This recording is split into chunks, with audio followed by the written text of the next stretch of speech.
নমস্কার বন্ধুরা, আজ আমি বানাবো সুজির প্যানকেক। হাতে সময় খুবই কম থাকলে ঝটপট সকাল বিকালে নাস্তার জন্য এই রেসিপিটি বানিয়ে নিতে পারেন। তো চলো দেখে নেওয়া যাক আমি কিভাবে রেসিপিটি বানিয়েছি। আমি এখানে একটা বোল নিয়ে নিয়েছি। বোলের মধ্যে দিয়ে দিচ্ছি এক বাটির থেকে একটু কম আমি সুজি নিয়েছি। তার থেকে একটু কম আমি এখানে ময়দা দিয়ে দিচ্ছি, তোমরা চাইলে আটা দিতে পারো। এরপর আমি এর মধ্যে দিয়ে দেবো 1 চামচ মতো চিনি। 1 চামচ আমি এখানে চিনি দিয়ে দিচ্ছি।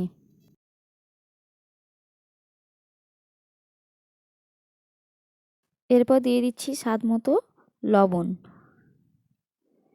এরপর আমি দিয়ে দিচ্ছি এর মধ্যে 1/2 চামচ মতো আমি বেকিং সোডা দিয়ে দিচ্ছি। তোমরা চাইলে বেকিং পাউডারটাও দিতে পারো। এবার সব উপকরণগুলো একসাথে একটু ভালোভাবে আমি মিশিয়ে নিচ্ছি।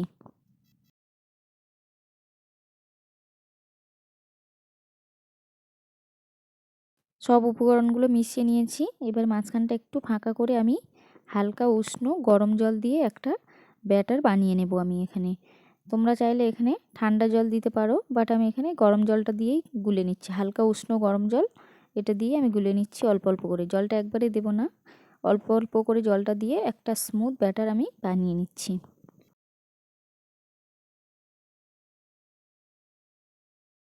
ব্যাটারটা আমার রেডি হয়ে গেছে। দেখো ব্যাটারটা আমি একটু দেখিয়ে দিচ্ছি। ঘনত্বটা খুব পাতলাও হবে না, খুব ঘনও হবে না, মোটামুটি মিডিয়ামে হবে।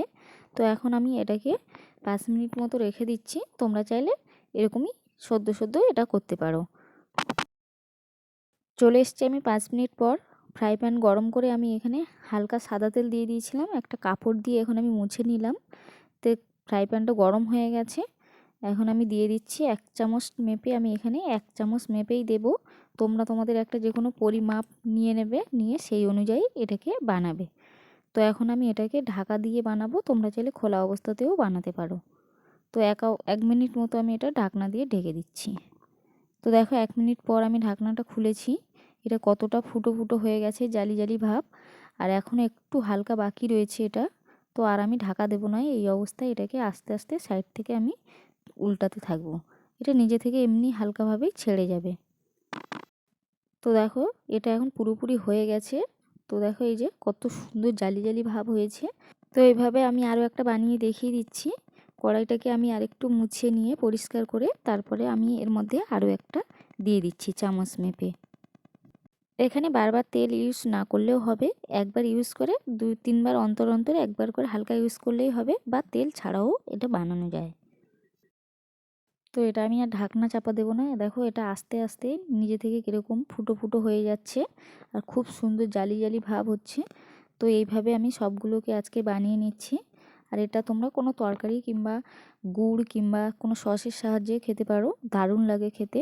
তো আজকে রেসিপিটি এই পর্যন্ত। রেসিপি ভালো লাগলে অবশ্যই সবাই সাথে থেকেও